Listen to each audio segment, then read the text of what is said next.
Salut mon cœur. J'aime énormément ces moments le soir, juste avant de dormir, où je me remémore mes plus beaux souvenirs. Cette sensation de revivre le moment présent, comme si ça se passait là tout de suite, c'est hyper satisfaisant.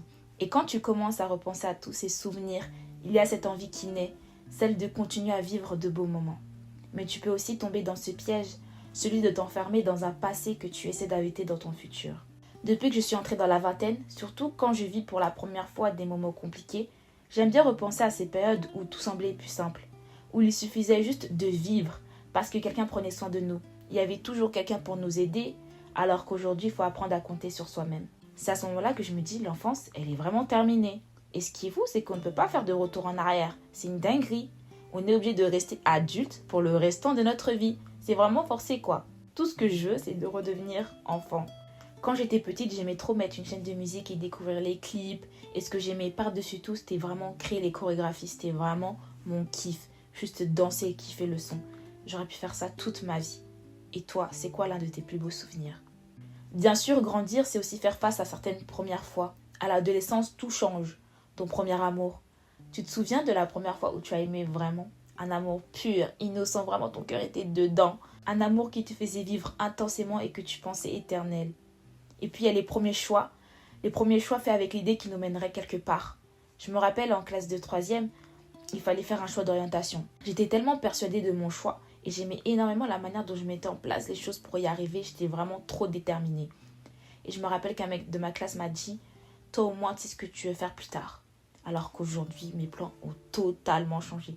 Mais je me sens quand même fière du chemin parcouru, malgré la période où tout semblait flou, où j'étais totalement perdue. Aujourd'hui, pour beaucoup, après ces premiers choix faits trop tôt, nos envies ne sont plus les mêmes. Pour ma part, ça m'a mené à faire des choix trop vite sans vraiment me connaître. Il y a ces décisions qu'on regrette un peu, qui pèsent sans faire trop de bruit, et puis cette impression d'avancer quand même si l'avenir reste encore un peu flou. Dans la nostalgie, il y a le manque de soi. Cette ancienne version de nous, parfois plus insouciant, plus fort ou simplement plus heureux, il m'est arrivé d'avoir envie de redevenir cette ancienne moi, surtout dans des moments où j'aurais dû me mettre en priorité, où j'aurais dû affirmer haut et fort ce à quoi j'aspirais. Peut-être que ça m'aurait permis de me construire autrement, d'être encore plus alignée avec qui je suis aujourd'hui. Mais en vrai, je me dis que même ces moments de faiblesse, ces fois où je ne me suis pas choisie, ils m'ont forgée. Ils ont aussi participé à ce que je suis devenue, et peut-être que le but, ce n'est pas de redevenir cette ancienne version, mais d'en récupérer l'essence, la force, et de l'amener avec moi dans la suite.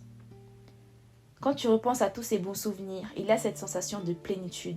Tu te sens bien. Tu te replonges dans un passé qui à ce moment-là semble parfait.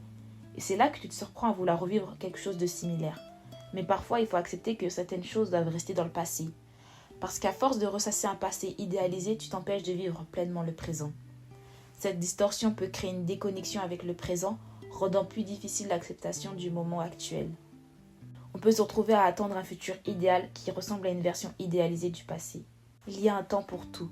Il y a des souvenirs qui doivent rester là où ils sont, dans le passé. Les conserver dans notre cœur, c'est bien, et en garder la trace aussi. Moi, je suis une personne très nostalgique. J'aime beaucoup relire certains mots qu'on m'a écrits, surtout quand j'étais plus jeune, comme si ça me rappelait qui j'étais et pourquoi je suis devenue celle que je suis aujourd'hui. Et j'aime trop écouter de la musique. Quand une chanson me rappelle une période précise de ma vie, alors là, je vais l'écouter en boucle. Mais vraiment en boucle non-stop.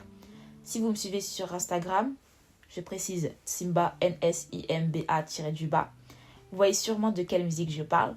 En l'écoutant, je repense aux souvenirs. C'est vraiment, je me crée mon petit monde à moi et je kiffe faire ça.